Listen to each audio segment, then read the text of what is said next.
이 시간 오늘 우리에게 주신 하나님의 말씀 함께 나누겠습니다. 오늘 함께 나눌 하나님의 말씀은 누가복음 2장 8절에서 14절의 말씀입니다. 우리 기쁜 마음으로 함께 읽도록 하겠습니다. 같이 읽습니다. 그 지역의 목자들이 밤에 밖에서 자기 양떼를 지키더니 주의 사자가 곁에 서고 주의 영광이 그들을 두루 비추매 크게 무서워하는지라. 천사가 이르되 무서워하지 말라. 보라, 내가 온 백성에게 미칠 큰 기쁨의 좋은 소식을 너희에게 전하노라. 오늘 다윗의 동네에 너희를 위하여 구주가 나셨으니 곧 그리스도 주시니라. 너희가 가서 강보에 쌓여 구유에 누여 있는 아기를 보리니 이것이 너희에게 표적이니라 하더니 호련히 수많은 천군이 그 천사와 함께 하나님을 찬송하여 이르되 지극히 높은 곳에서는 하나님께 영광이요 땅에서는 하나님이 기뻐하신 사람들 중에 평화로다 하니라. 아멘. 오늘 주실 말씀을 기대하며 잠시 기도드리겠습니다. 사랑과 은혜가 충만하신 아버지 하나님, 오늘 성탄절을 맞이하여 주님이 이 땅 가운데 오신 그날을 기쁨으로 저희들이 예배를 드리고 있습니다. 주님, 특별히 오늘 말씀을 통하여 우리가 어떻게 하면 예수님을 만날 수 있을지 우리 마음 가운데 새길 수 있도록 인도하여 주시고 예수님과 만나며 동행하며 살아가는 삶을 살 수 있도록 인도하여 주시옵소서. 오늘 주실 말씀을 기대합니다. 예수님의 이름으로 기도드렸사옵나이다. 아멘. 영국의 한 부잣집 소년이 스코틀랜드의 어느 시골에 내려가 연못에서 수영을 하다가 발에 쥐가 나 익사할 위기에 처해 있었다고 합니다. 마침 그때 부근에서 일하던 한 농부의 아들이 그를 구해줍니다. 부잣집 소년이 집으로 돌아와 아버지에게 그 사실을 말하자 아버지는 그 시골 소년이 너무나도 고마워 소원이 무엇인지를 알아오게 했습니다. 의외로 그 소년의 소원은 의학 공부를 하는 것이었습니다. 그래서 그 부잣집 소년의 아버지는 시골 소년이 의학 공부를 할 수 있도록 많은 도움을 줍니다. 그 덕분에 소년은 의학 공부에 매진해서 결국에는 나중에 노벨 의학상과 또 자기까지 받았다고 합니다. 그가 누구냐면 페니실린을 발견한 알렉산더 플레밍이라고 합니다. 또 그가 물에서 건져준 소년이 누구였냐면 윈스턴 처칠이었다고 합니다. 그들의 만남 한 번의 그 사건으로 끝나지 않았습니다. 그들의 만남은 계속해서 역사를 만들어 갔는데요. 처칠은 2차 세계대전 중 소련의 스탈린과 회담을 하기 위하여 소련에 갔다가 폐렴으로 죽음의 위기에 처해 있었는데 그때 플레밍이 발견한 페니실린으로 완치될 수 있었습니다. 영국 소년 처칠이 수영할 때에 그 쥐가 났습니다. 그때 만약 시골 소년 플레밍이 없었다면 어떻게 되었을까요? 시골 소년 플레밍의 소원이 의학 공부였지만 처칠 아버지의 도움이 없었다면 그가 과연 의대에 입학할 수 있었을까요? 처칠 수상이 폐렴으로 큰 고통을 겪었을 때 플레밍 박사의 페니실린이 없었다면 처칠 수상과 플레밍 박사가 존재할 수 있었을까요? 여러분, 이 두 사람의 만남, 어린 시절 한순간의 만남이었지만 그 만남은 그야말로 역사적인 만남이었고 운명적인 만남이었습니다. 여러분 잘 생각해 보세요. 좀 극적인 만남이긴 하지만 사람과 사람이 만나는 것, 역사가 달라질 수 있는 일입니다. 그런데 여러분 한번 생각해 보세요. 만약에 사람이 전능하신 하나님을 만나면 어떤 일이 벌어질까? 역사가 달라질 뿐만 아니라 기적이 일어납니다. 제가 어릴 때부터 존경하던 목사님 중에 김장한 목사님이 계십니다. 그는 6.25 때 삶이 너무나도 어려워 주한미군의 심부름을 해주는 하우스보이로 주한미군 그 막사를 왔다 갔다 했습니다. 여러 가지 일을 했죠. 그때 한국 전쟁에 참전한 미군 병사 칼 파워스를 만납니다. 그가 김장한 목사님을 후원하기 시작합니다. 당시 형편으로는 꿈도 꾸지 못할 미국 유학을 17살 때 미국 돈 130불을 들고 미국에 오게 됩니다. 그의 삶의 역사가 일어나기 시작한 것이죠. 하지만 그의 역사는 거기서 끝난 것이 아니라 미국에 와서 하나님을 만나 거듭남으로 세계적인 목회자가 된 것입니다. 그의 삶에 기적이 일어난 거예요. 그는 입버릇처럼 이렇게 말합니다. 사람이 사람을 만나면 역사가 일어나고 사람이 하나님을 만나면 기적이 일어난다. 여러분, 기적을 체험하셨습니까? 여러분, 전능하신 하나님, 우리를 죄에서 구원하신 예수 그리스도를 만나셨는지요? 오늘은 참 신이신 예수님이 인간의 몸으로 이 땅에 태어난 성탄절입니다. 근데 안타깝게 이 성탄절을 바라보는 여러 가지 시각이 있습니다. 비판적인 분들은 과연 우리가 알고 있는 이 성탄절, 이 날이 과연 예수님이 태어나신 날인가 생각하며 이 날짜가 잘못되었다는 시각으로 성탄절을 제대로 즐기지 못하며 비판만 하는 그런 사람들 제가 많이 봤어요. 어떤 분들은요, 성탄절을 기점으로 한 해가 마무리되기 때문에 연말을 잘 즐기며 한 해를 맞이하는, 새로운 한 해를 맞이하는 휴가의 개념으로 성탄절을 즐기는 분들 많이 있습니다.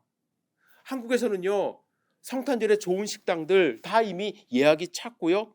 어디를 가든지 2배 이상의 가격을 지불해야 입장이 가능하다는 말을 듣습니다. 그렇게 성탄절을 즐기는 사람들 가운데 제가 어느 프로그램을 보니까 서로 메리 크리스마스 하더라고요. 그런데 과연 그들 가운데 예수님을 제대로 알고 예수님을 만난 사람, 기적을 체험한 사람, 죄 씻음을 받은 사람이 과연 몇 명이나 될까요? 저는 이 말씀을 듣는 모든 분들이 예수 그리스도를 만나 삶의 기적이 일어나기를 주님의 이름으로 축복합니다. 여러분, 예수님을 만나시기를 부탁을 드립니다. 이 기쁨의 성탄절, 예수님을 만나 우리 인생이 변하는, 우리의 역사가 변하는 그러한 기적을 경험했으면 좋겠습니다. 그래서 저는 오늘 말씀을 통해서, 복음서를 통해서 아기 예수님을 직접 만난 사람들은 어떤 사람이었는지 좀 함께 살펴보려고 합니다. 그들의 마음을 우리가 좀 닮아야 돼요. 그들의 모습을 닮아야 돼요. 그래야 우리도 진짜 예수님을 만날 수가 있기 때문에 그렇습니다. 첫 번째로, 사회적으로 낮은 지위의 사람들이 예수님을 만났어요. 오늘 본문에 보면 아기 예수님께 가장 먼저 찾아간 사람이 나옵니다. 목자들이에요. 목자는요, 신분이 높은 사람들이 아닙니다. 아주 낮은 사람들이에요. 상당히 힘든 삶을 살았습니다. 원래 히브리 민족은 유목 생활을 했거든요. 아담의 둘째 아들 아벨이 목자였고요. 아브라함, 이삭, 야곱도 목자의 생활을 했습니다. 그런데 히브리 민족이 가나안 땅에 정착하기 시작하면서 이 목자는 기피하는 직업이 되었어요. 왜? 너무 힘드니까. 야곱의 아들 12명이 있지 않습니까? 그 중에서 가장 사랑하는 아들 요셉과 막내 베냐민은 목자로 보내질 않았어요.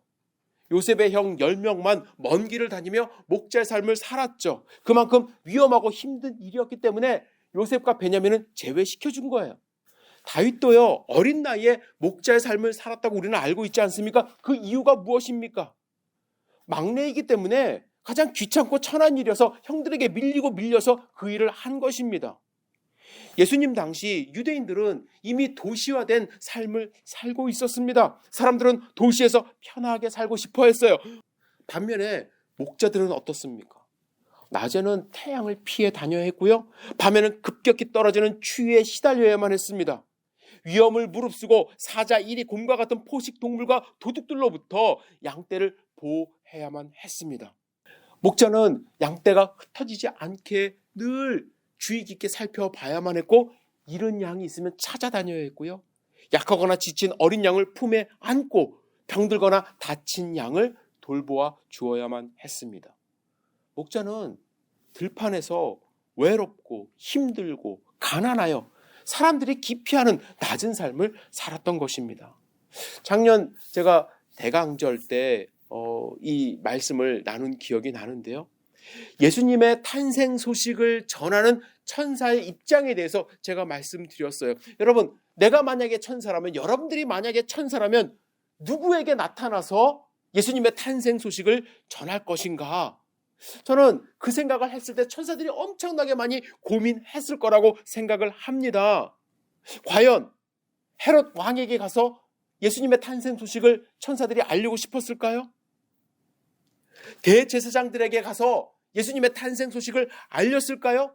그러고 싶었을까요? 아니에요. 왜냐하면 이 탄생 소식을 듣고 가장 먼저 달려갈 수 있는 사람을 찾고 찾아보니까 지금 모든 것을 내려놓고 기쁨으로 갈 수 있는 사람은 들에 있었던 목자들밖에 없었다라는 것이죠.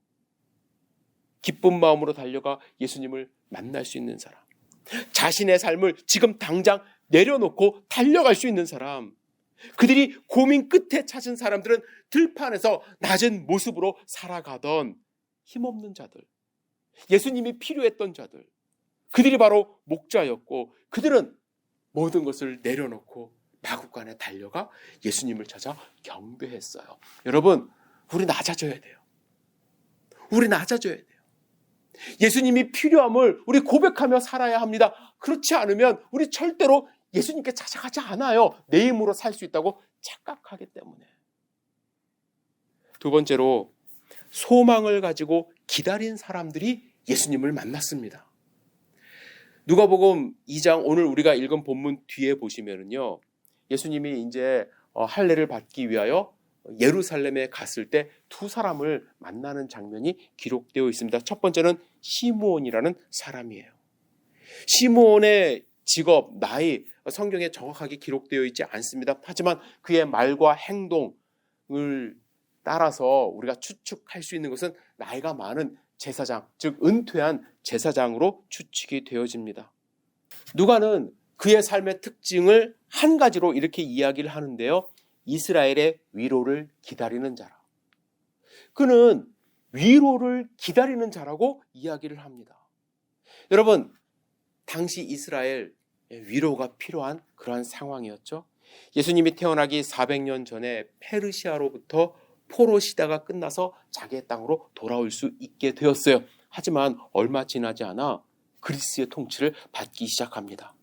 그리스는 처음에는 친근한 모습으로 통치를 했지만 결국 그들은 엄청난 폭정을 행하여 그들은 시련을 경험하게 됩니다. 시련 가운데 그들은 가까스로 혁명을 일으켜 유대인 왕조를 탄생시켰지만 또 얼마 안 돼서 로마의 통치를 받기 시작한 거예요. 유대인들은 수백 년 동안 엄청난 경제적인 어려움, 정치적인 시련, 종교적인 탄압을 받아왔습니다. 그들은 하나님의 위로가 필요했어요. 그런데 그들이 진짜 위로를 받을 수 있는 것은 어떠한 경우일까요? 로마로부터 전쟁을 통해서 해방되는 것?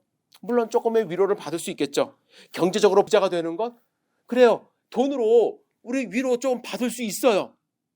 하지만 궁극적으로 그들에게 참된 위로가 되는 것은 구약시대부터 하나님이 약속하셨던 메시아 그리스도가 이 땅 가운데 오시는 것입니다. 그래서 메시아를 통하여 그들이 꿈꾸던 하나님의 나라가 선포되는 거예요.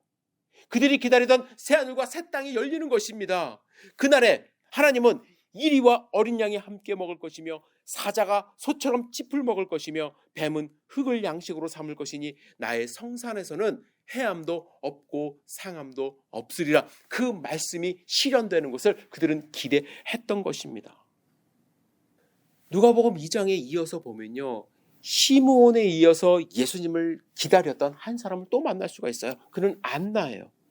안나는 시므온처럼 기다렸던 자다, 위로를 기다린 자다 이렇게 명명하지는 않았지만 안나가 어떠한 삶을 살았고 무엇을 했는지 보면 그도 시므온처럼 그리스도를 기대했던 그러한 삶을 살았던 사람임을 알 수가 있습니다. 안나는요 7년 동안 남편하고 살다가 과부가 되어서 84세가 되도록 성전에서 금식과 기도를 하는 여인이라고 성경은 말씀하고 있습니다.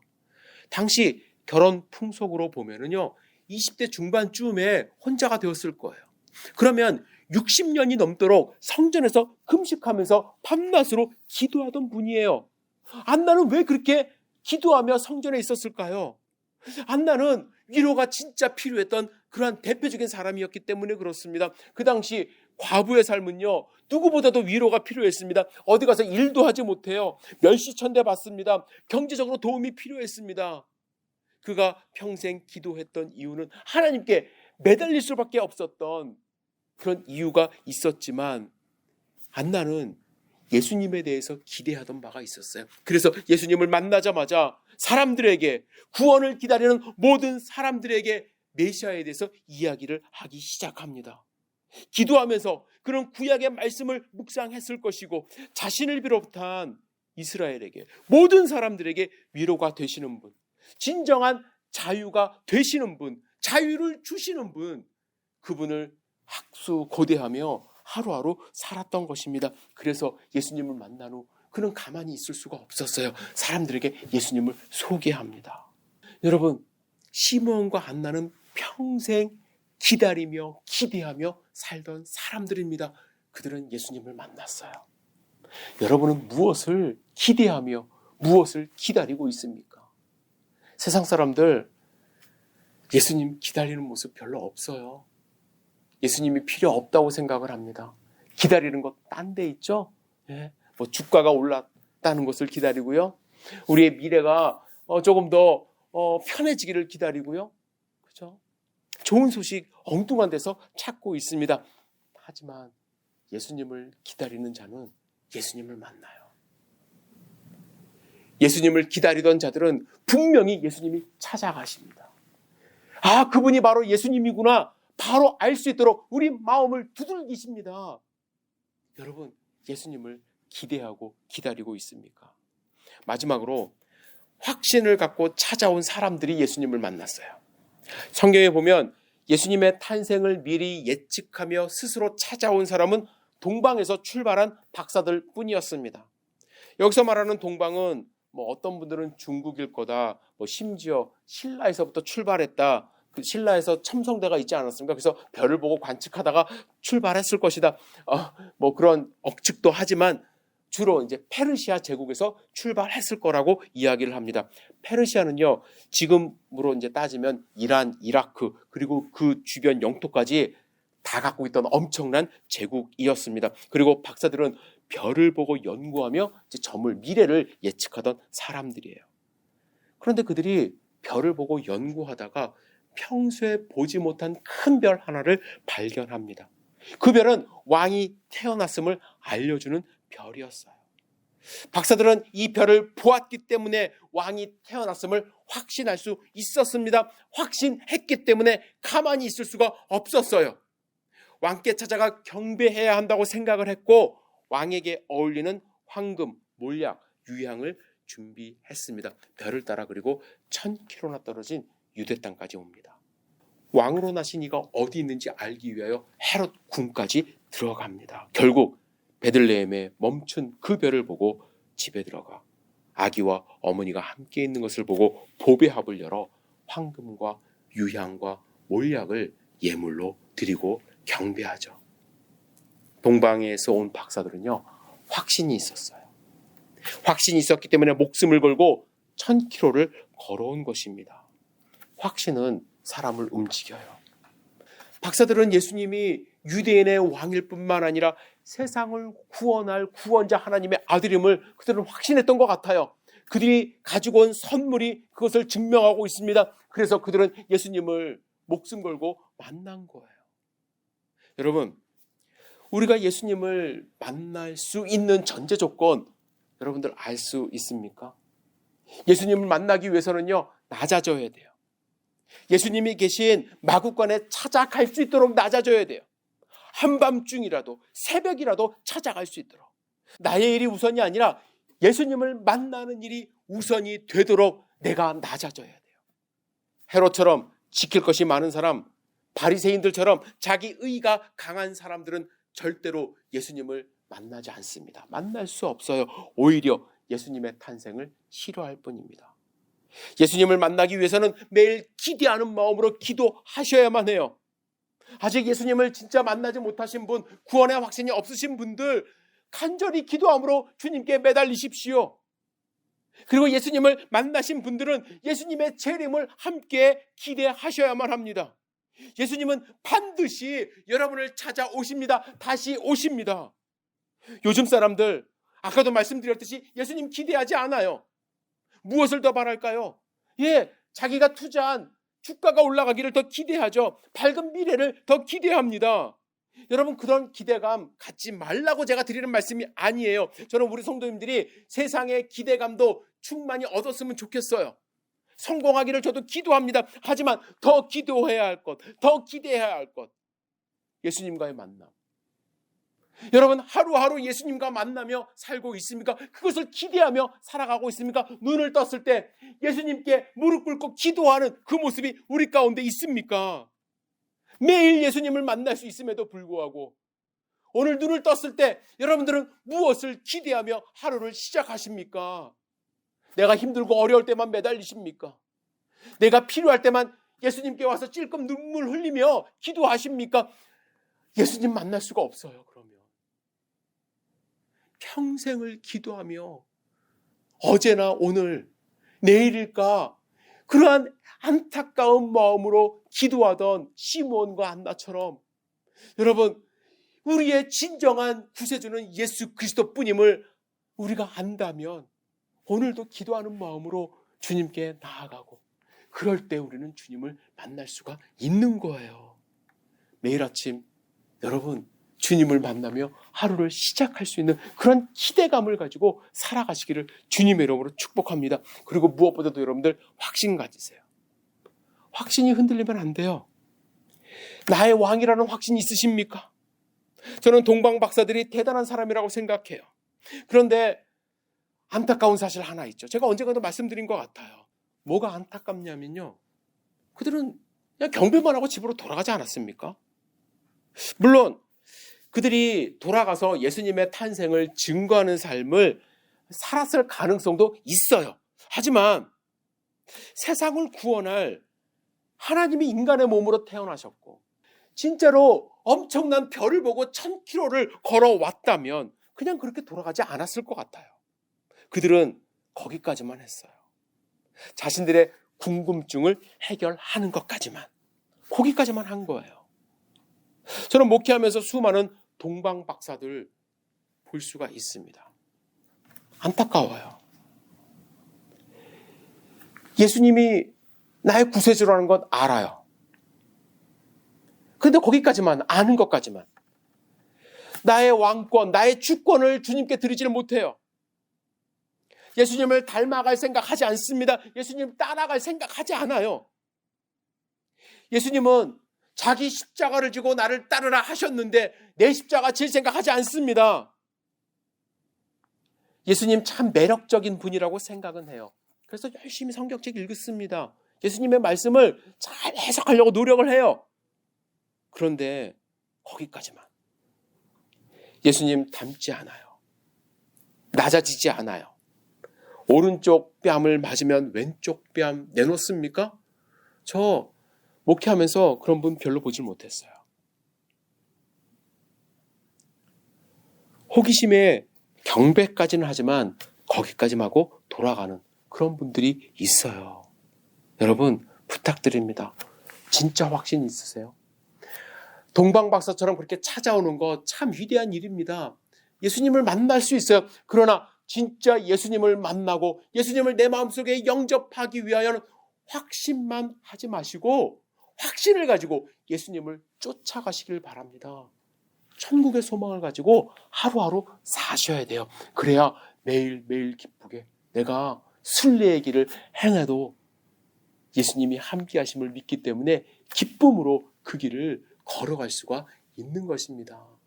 여러분, 성탄절 때마다 좀 답답한 마음이 있어요. 기쁘기도 하지만 답답한 마음이 있어요. 과연 우리 성도님들, 기독교인들 몇 퍼센트나 진짜로 예수님을 마음 가운데 새기며 예수님을 닮아가는 삶을 살아갈까?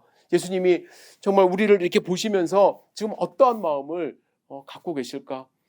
예수님이 태어나신 날인데 예수님을 진짜로 경배하고 찬양하기보다는 자기들끼리 흥청망청 기쁘게 이렇게 노는 모습을 보면서 예수님 마음이 얼마나 안타까워 하실까 생각해 봅니다. 저는 우리 성도님들 이번 성탄절에 진짜 예수님 오늘 만났으면 좋겠어요. 예수님 만나기 위해서 우리 조금 더 낮아지셨으면 좋겠습니다. 예수님 만나기 위해서 하루하루 기대하는 마음으로 살았으면 좋겠습니다. 예수님 만나기 위하여 예수님이 나의 구세주라는 확신을 가지고 하루하루 사셨으면 좋겠습니다. 그렇다면 예수님이 여러분들 마음에 들어오셔서 우리와 함께 거하시고 우리와 함께 교제하시고 우리와 하루하루 정말 기쁨이 충만한 날로 채워주실 거라고 저는 확신합니다. 매일이 성탄절이 되고 매일이 기쁨의 잔치가 되는 우리의 삶 되시기를 주님의 이름으로 축복합니다. 기도하겠습니다. 전능하신 주님, 오늘 말씀을 우리 마음 가운데 새길 수 있도록 인도하여 주시옵소서. 목자들처럼 낮아진 삶, 시므온과 안나처럼 기대하는 삶, 동방박사처럼 확신을 갖고 주님께 나아가는 삶을 살 수 있도록 인도하여 주시고 그 확신 흔들리지 않도록 주님을 끝까지 따라가는 확신으로 우리가 성장할 수 있도록 인도하여 주시옵소서. 우리의 삶을 지켜주실 것을 믿습니다. 예수님의 이름으로 기도드렸사옵나이다. 아멘.